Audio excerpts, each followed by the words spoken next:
अनुपमा का खेल खत्म हो चुका था। वहीं शिवा अब एसीपी अभ्रांत के हत्थे चढ़ चुकी थी।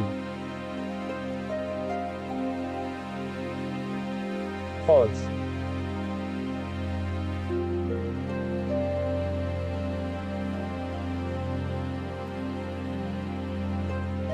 हमने सारी तहकीकात कर ली है। बेहतर होगा कि तुम अपने सारे जुर्म खुद कबूल कर लो। कैसे जुर्म? मैं एक लेखिका हूँ और अनुपमा के घर सिर्फ उस किताब के लेखक के बारे में उनसे जानने गई थी। मुझे लगा उनके पति तो रहे नहीं, शायद वो ही मुझे कुछ बता। अच्छा, पुलिस वालों को बेवकूफ समझ रखा है। हम जानते हैं सारे कत्ल तुम्ही ने किए हैं। अभी जगतवीर का आदमी जिसने कातिल का चेहरा देखा है सारे। हाँ ठीक है, बुला लीजिए जिसे भी बुलाना हो। मैं निर्दोष हूँ और मेरा नाम रिया है, शिवा मिवा नहीं। इंस्पेक्टर अभय जगतवीर के आदमी को शिवा की शिनाख्त के लिए ले आया था, पर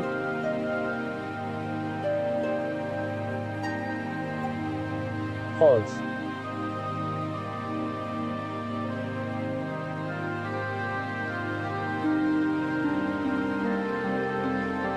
नहीं साहब, मैंने कातिल का चेहरा सामने से नहीं देखा था। क्या इसके गले पर टैटू बना हुआ है? क्योंकि कातिल के गर्दन पर एक टैटू था। फॉल्स।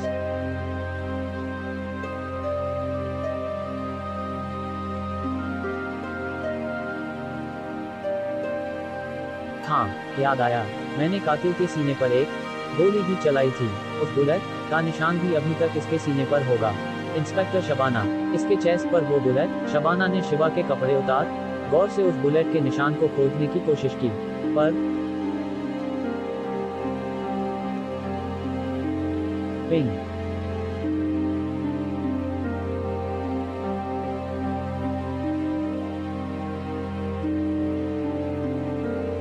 सर, इसके सीने पर तो कोई भी निशान नहीं है और इसके गले पर कोई टैटू का निशान भी नहीं है। शबाना की बातें सुन एसीपी का सर चकराने लगा था।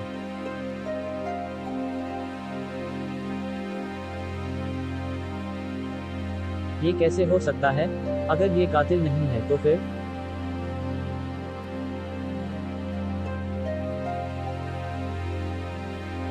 आपको इन चीजों का हर्जाना भुगतना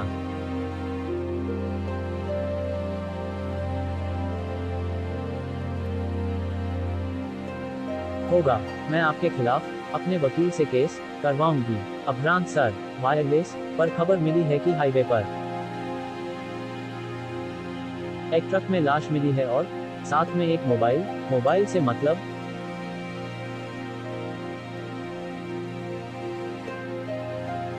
सर, शिवा का मोबाइल और उस लाश के सीने पर भी गोली का निशान और गले पर टैटू है।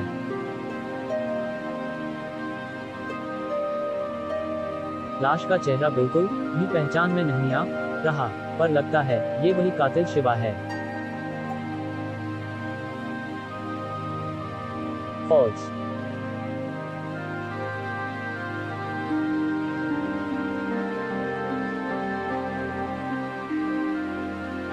लो, कातिल कोई और है और आप मुझे उठा लाए। क्या मैं जा सकती हूँ?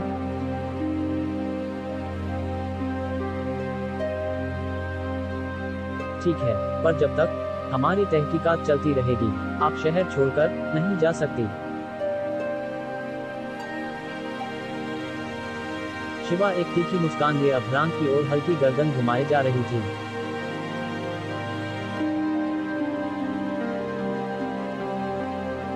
मैं जानता हूँ कि सभी कत्लों में तुम्हारा ही हाथ है, पर फिलहाल तुम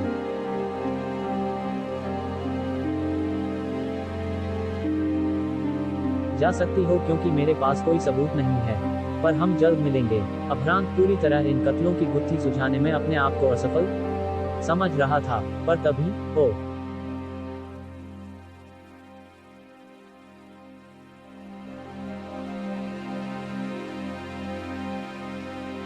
ट्रिंग थिंग।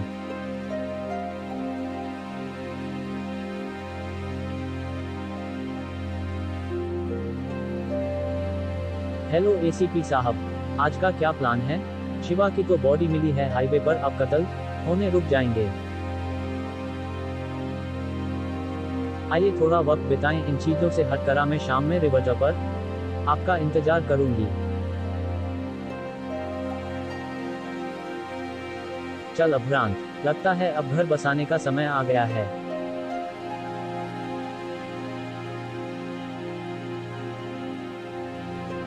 फॉल्स।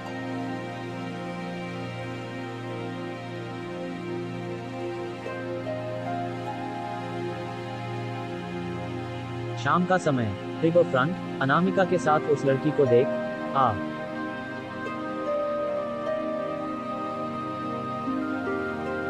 कपूरा तरह। हेलो एसीपी साहब, मिलिए मेरी छोटी बहन से, ये है रिया।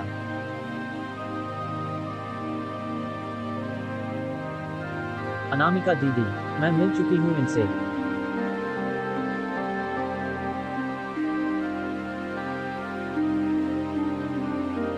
इन्हें तो लगता है मैंने ही इनके वो सारे कत्ल किए हैं। 30-01।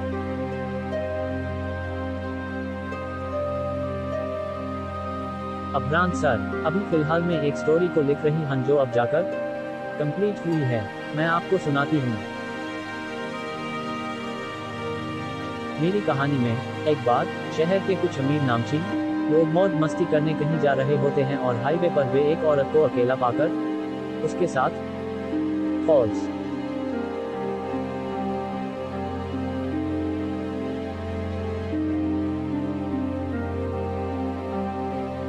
प्रश्नवाचक चिन्ह डॉट। उन सब ने उस औरत को पूरी तरह नोच खाया था, पर उन्हें नहीं पता था कि गाड़ी में 3 लड़कियां हैं जो अभी मुश्किल से 4-1 साल की है। उन 3 को देख लिया था और फिर उन तीनों बहनों ने 15 साल तक उन दरिंदों को बेरहमी से मारने के लिए तैयारी करी। जहां 2 बहनें जुड़वा थी तो उनमें से एक मर्डर करती और दूसरी उसे मर्डर के इल्जाम से बचाती और टीटी जार तासरा बहन एक न्यूज रिपोर्टर बन गई जो पुलिस को कातिल तक पहुंचने से गुमराह करती। फॉल्स।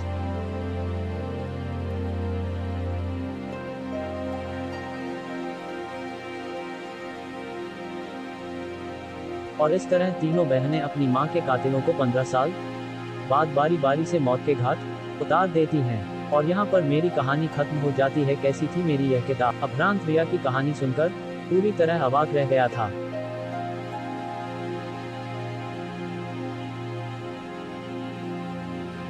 कोष्टक।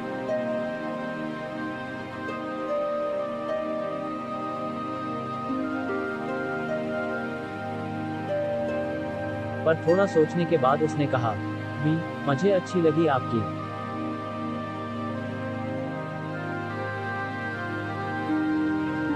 कहानी। वैसे भी मुझे नहीं लगता पुलिस आपकी कहानी के गुनहगारों को सजा दिलवा पाती। खैर छोड़ो इन बातों को। तो मिस अनामिका, कब बात करूं मैं अपनी माँ से? अभ्रांत की बातें सुनकर अनामिका के चेहरे पर एक मीठी हंसी आ गई थी।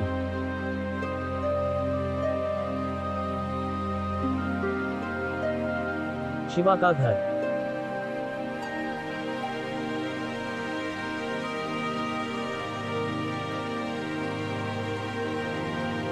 जो